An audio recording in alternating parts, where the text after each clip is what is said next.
those elections. In every case up to now, even in 2016, I made it a practice to write a sermon on what I would say to the incoming president. I confess to you now that almost all of those sermons might be boiled down to just a few sentences. Y'all might even remember previous sermons.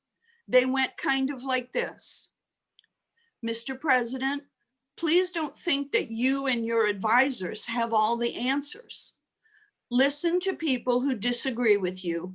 Find ways to unite the country. This is not going to be one of those anodyne, inoffensive, cheerful sermons. This is not to say that I would not like to see our poor, battered, damaged country united. I do want that. It's not because I'm not glad that Joe Biden was elected. And yes, of course, he was elected, because I'm actually greatly relieved he was elected.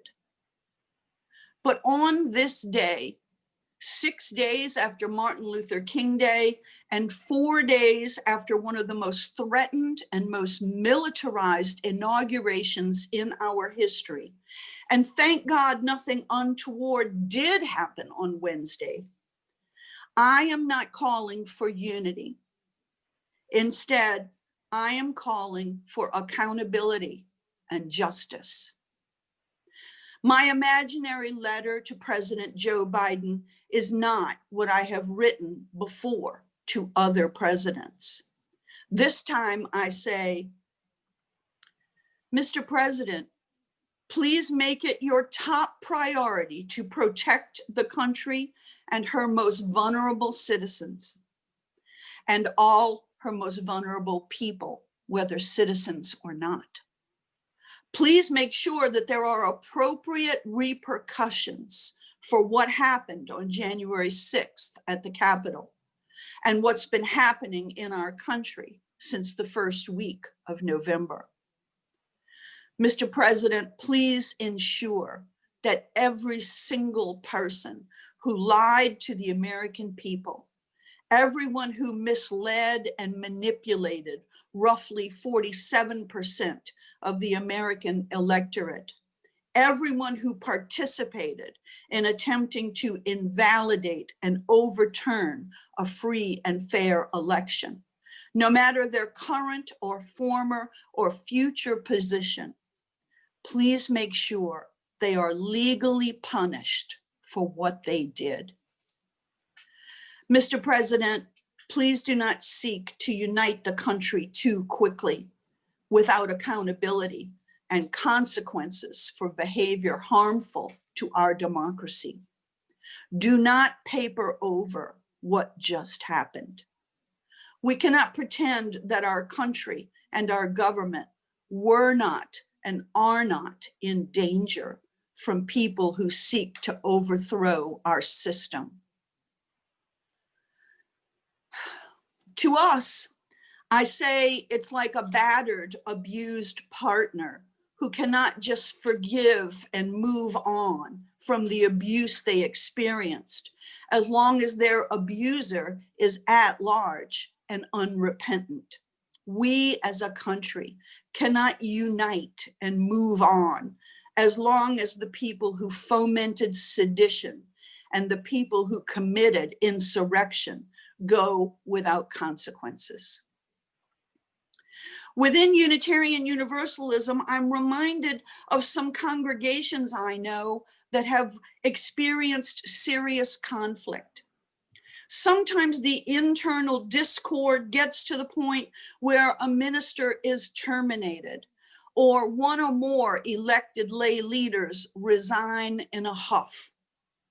Such dissension in a UU congregation is very painful, and often there are, quite understandably, some members who just want it all to be over.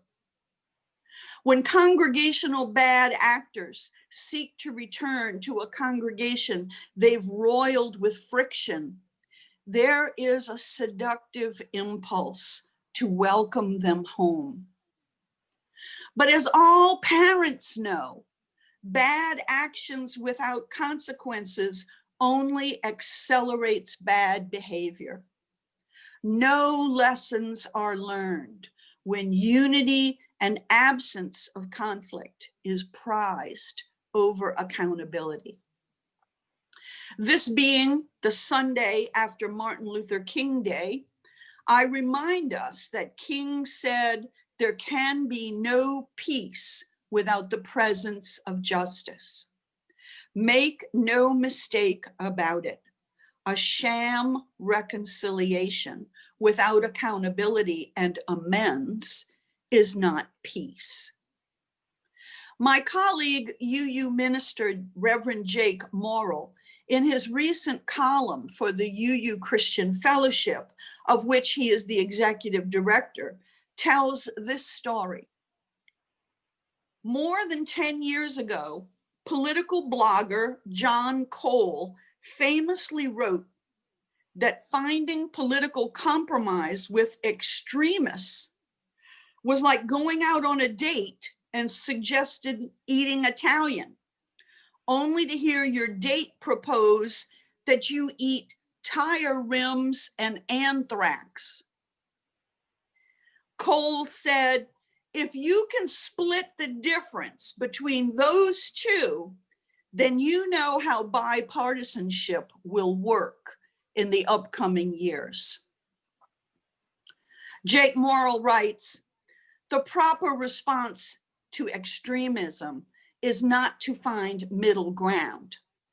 It's not to seek the comfort and refuge of warm relationship. The proper response to extremism that transgresses the boundaries of our collective agreements is to enact mechanisms of accountability. End quote. This is as true of our country as it is of our congregations and our personal relationships. Accountability requires several things. First, the people who did wrong must explicitly acknowledge their bad behavior. For example, a partner must recognize and say, I was abusive. That was wrong. A congregant who fomented ill will must recognize and say, I thought I had good reasons, but what I did to split the congregation was wrong. In the situation our country is in right now, former Missouri Senator Claire McCaskill says the way toward unity is if every Republican holding elected office across the country were to release a public statement that said, Joseph Biden won a free and fair election. There was no widespread fraud. That was a lie. Second, perpetrators must publicly pledge that they will not repeat the same bad behavior, that they will remain within the bounds of the covenant, whether it's the relationship covenant, the congregational covenant, or the institutional American covenant. Third, accountability means that there are meaningful consequences for bad decisions and bad behavior. Abusive partners must face legal consequences, undergo appropriate counseling before returning to the home. Congregants who foment conflict must undergo a period of probation so that leaders and members can see if pledges to behave better will be kept. Going back to my letter to the incoming president, Mr. President, accountability means that those who lied and manipulated, who encouraged sedition and egged on insurrectionists, cannot be rewarded with positions of trust and leadership and power. There must be a period of time so that other elected officials and the public can see if the lesson was learned, that the bad actors will not immediately return to bad behavior. And if their actions are found in court to be against various federal or state laws, they must serve the penalty a judge decrees. Mr. President, please don't rush to reunite with people who opposed democracy and encouraged violence against the Capitol. That would not be healthy for our country's future. Please keep your pledges made during your campaign to care for and uplift the most vulnerable and most oppressed of the people of our country before you care for and uplift people who supported sedition and tried to void the votes of Black people. Mr. President, I urge you to listen to UUA President Susan Frederick Gray. Without consequences for those who willfully deceive the American people and stoke racist and seditious violence, we will never realize the ideals and principles that America so proudly proclaims.